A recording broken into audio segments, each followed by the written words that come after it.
there is a region in Russia whose uprising neither the empire nor its remnants would survive. And that fruit of freedom and struggle in the very heart of Mordor is Bashkortostan. The Bashkirs started fighting against Moscow even before it became mainstream in the Caucasus. And today, Bashkiria is waking up once again. We address the esteemed Bashkir people, the diverse peoples of Bashkiria. We also address the Supreme Council and the government of Bashkiria. Take as much power as you yourselves can competently and effectively handle.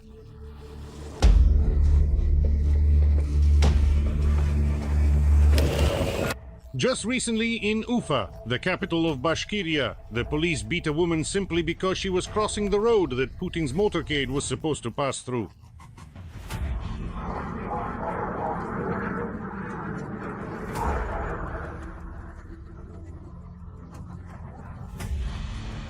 That's how much the cigarette butt's entourage fears the Bashkir so much that even a single woman is seen as a threat to their regime. Basically, she just really wanted to cross over to that particular spot over there.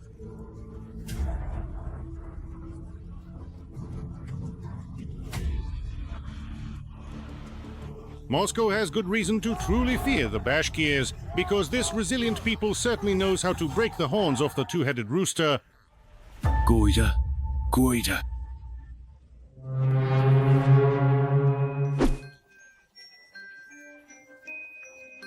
In the 16th century, the Bashkirs signed an agreement with the Bashkirtosans about joining them, according to which they were guaranteed self-government, the right to practice Islam, and the right to own their lands.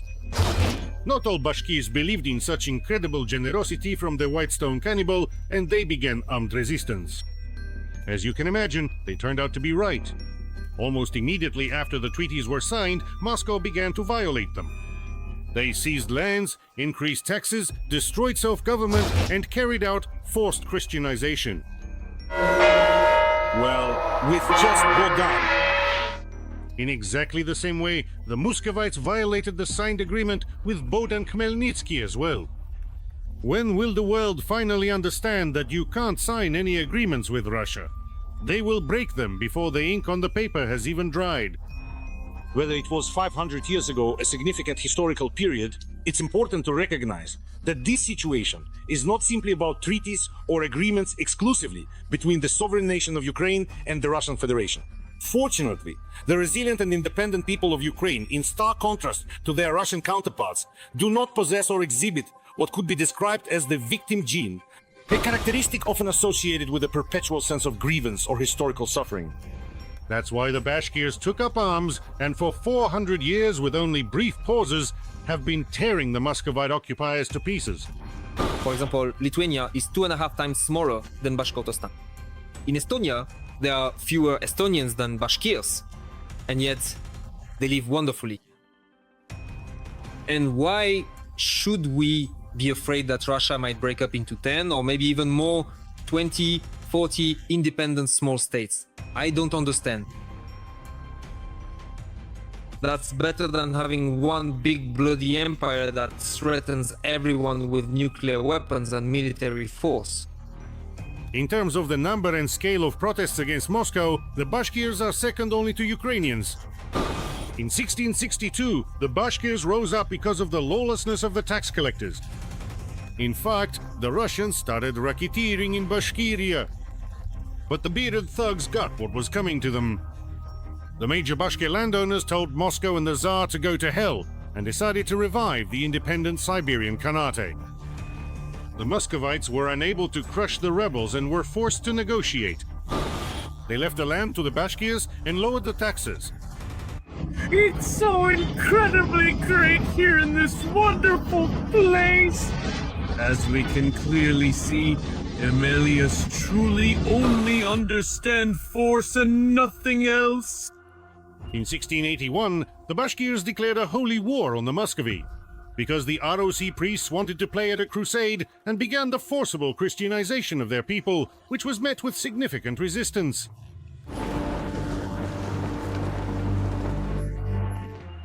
The Holy War was also supported by the Kalmyks. As a result, after 40 years of carnage, the Muscovites, once again with their tails between their legs, retreated. Moscow even condemned its own crimes and the violation of the agreement.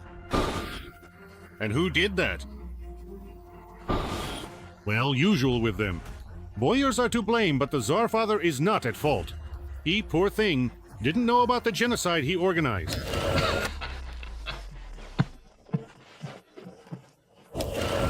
The Bashkirs rebelled in the year 1704 because the Tsar tried to introduce 72 new and additional taxes. What? And on top of that, Peter I ordered the Bashkirs to build mosques in the style of Orthodox churches. Why did they even let him out of the hospital? In 1735, the Bashkirs took up arms again. This time, the Russians wanted to establish colonial rule in Bashkortostan. A punitive expedition by the Muscovites executed and deported about 60,000 Bashkirs. They burned down more than 250 settlements. It seemed that Bashkiria was conquered. But no, the rebels continued their struggle in the Ural Mountains.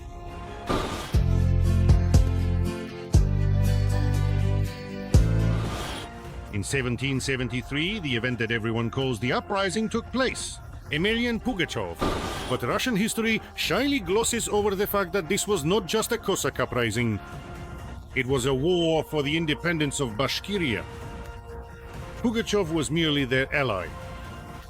Unlike the Russian serfs, who simply wanted to change the Tsar and beg for a slightly looser leash, the Bashkirs fought for complete freedom.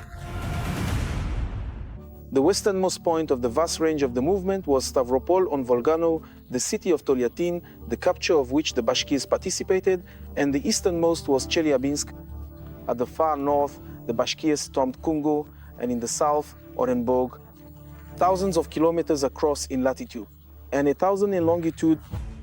The leader of the rebellious Bashkirs, Salavat Yulaev, is still considered a national hero of Bashkortostan. He is even depicted on the Republic's coat of arms. Moscow was unable to eradicate national memory or tarnish Bashkir heroes, neither through repression nor through wars. And that speaks very well of the Bashkirs. For example, there is no such thing on the coat of arms of Dagestan or Chechnya. There is no image of Imam Shamil, who also fought against the Russian world. Let us continue turning the pages of history.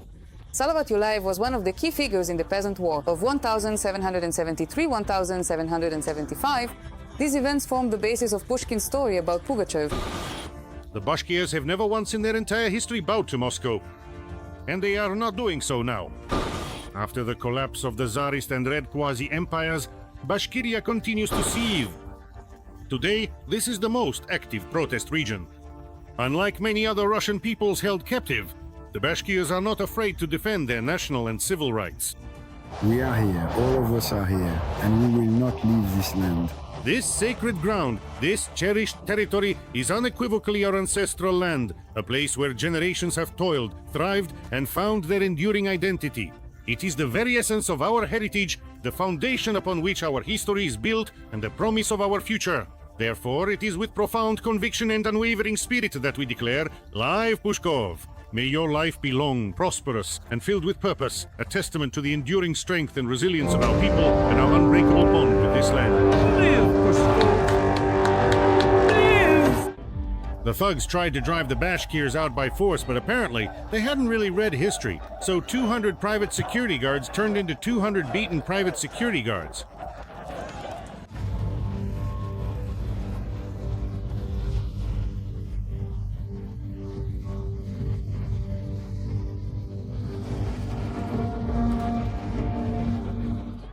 In the end, the barbarians retreated. In 2022, UNESCO recognized Kushtaushikan as a World Heritage Site. Once again, Moscow backed down before the Bashkirs. I give the floor.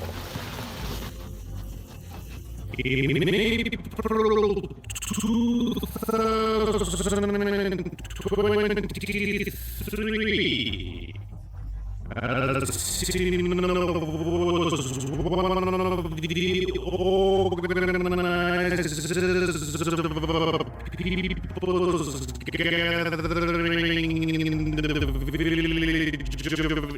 village of Ishmazino. Those who gathered were protesting against gold mining in the Irandic mountain range. Alsenov gave a speech there, speaking out against bringing in migrants to work in Bashkortostan. In 2022, Alsinov spoke out sharply against the war and mobilization. He called it a genocide of the Bashkir people, and Bashkiria, like all national republics, is one of the main donors of Russian trench cannon fodder.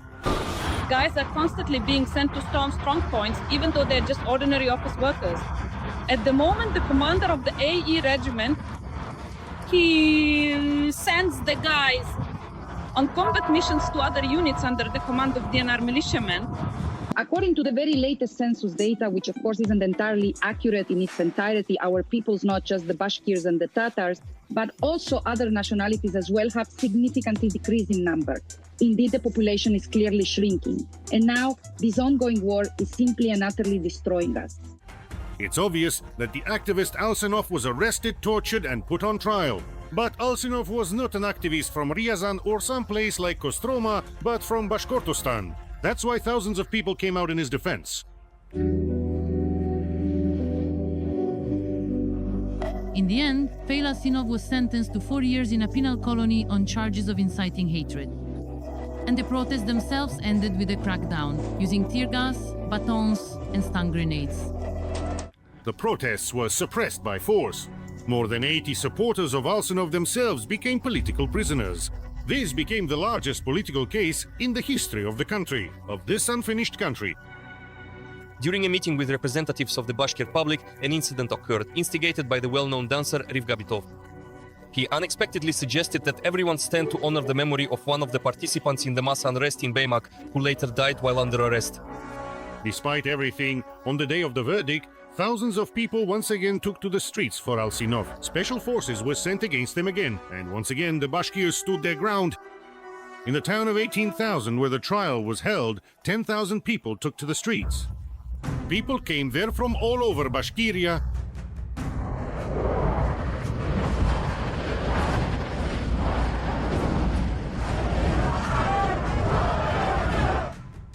Two days later, thousands of people in Ufa joined the protest.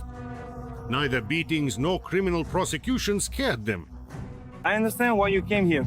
I understand perfectly. If you participate in a special event, you may be prosecuted under Article 20.2 of the Code. Alina Sarkina, that's precisely why I warned you. I truly and sincerely hope you heard me clearly.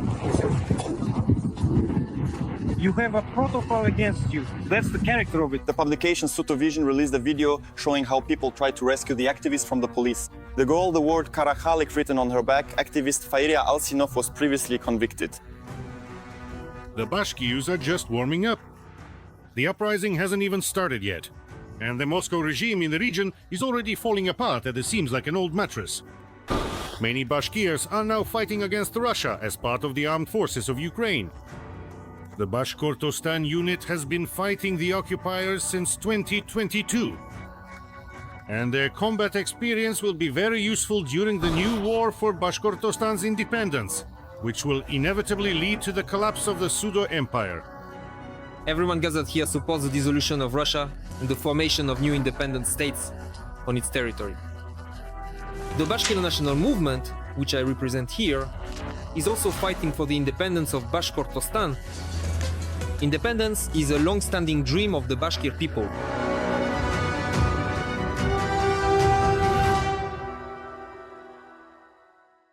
I would like to remind you that this video is created for entertainment purposes and contains elements of satire and irony. All facts and events are presented in a hyperbolized or exaggerated form to convey a comedic or dramatic effect. Our goal is not to mislead, but to highlight humor. Please take it with a smile.